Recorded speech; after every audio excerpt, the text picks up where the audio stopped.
Hey guys, Darren here. Welcome to Mayhem Country Living. We are out working in our little mini orchard.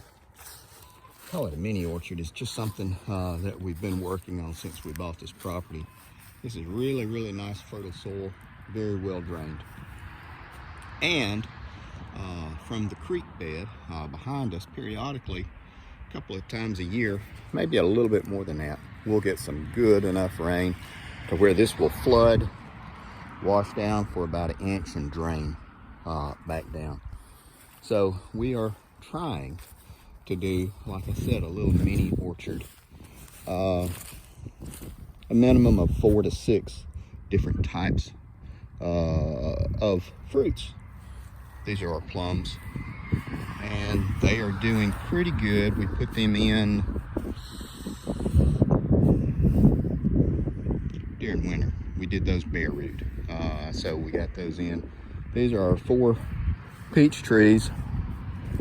We had that freeze come through, and we'd had problems with this last peach tree because of the chickens. They dug that tree up 3 or 4 times. I would come out and it would be dug up, laying on the ground, and chickens would be doing their dirt baths in the hole. It's one reason we moved the chickens. But so we replaced it. No big deal. You know, chickens will do as chickens do. The benefits and the pluses and negatives of owning chickens. Yesterday we went and got 6 of the Concord grapes. I'm sorry, 4 of the Concord grapes and 2 of the Thompson seedless varieties that grow pretty good in Alabama. One of the problems with the Thompson seedless grapes down here is muscadine. The muscadine will cross-pollinate with the Thompson seedless, and you'll get a different type of grape. It's not terrible. It's just nature. It's just the way it is. We had a really beautiful muscadine vine that was the dark purple ones. The trees I cut down, I accidentally pulled. It was about 50 or 60 feet up in the tree. When the tree fell, it broke the vine. It's a shame because it was about as big as my wrist. But I trimmed it back, and hopefully it will come back. Over here are all the blackberries. You can see they're naturally growing. And what I do is I come up there and make a path with a riding mower all the way up. And so they're on either side, so you can actually walk down either side and do it. This is the peach tree that I thought had died.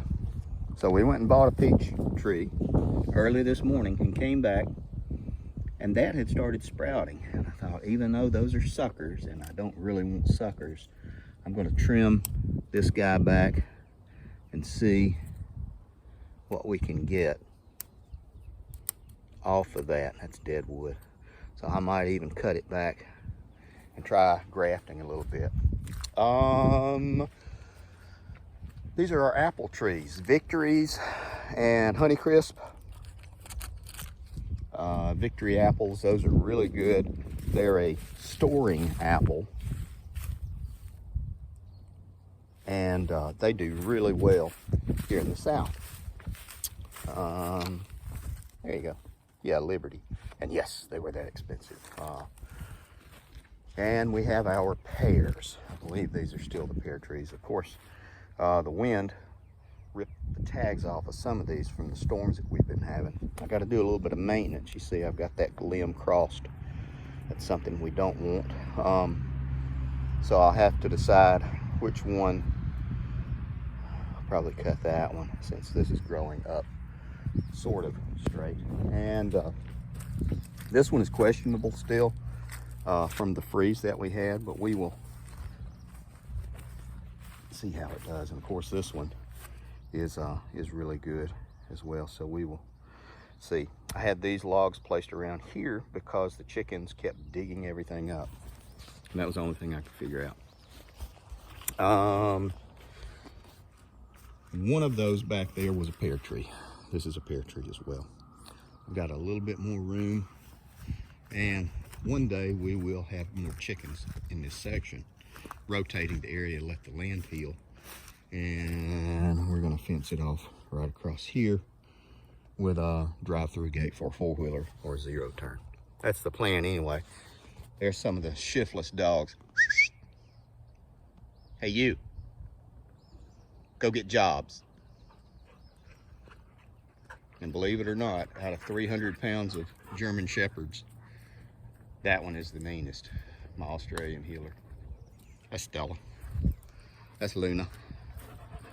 And that's Tucker. These are all purebreds, and he's just an asshole. That's what Tucker is.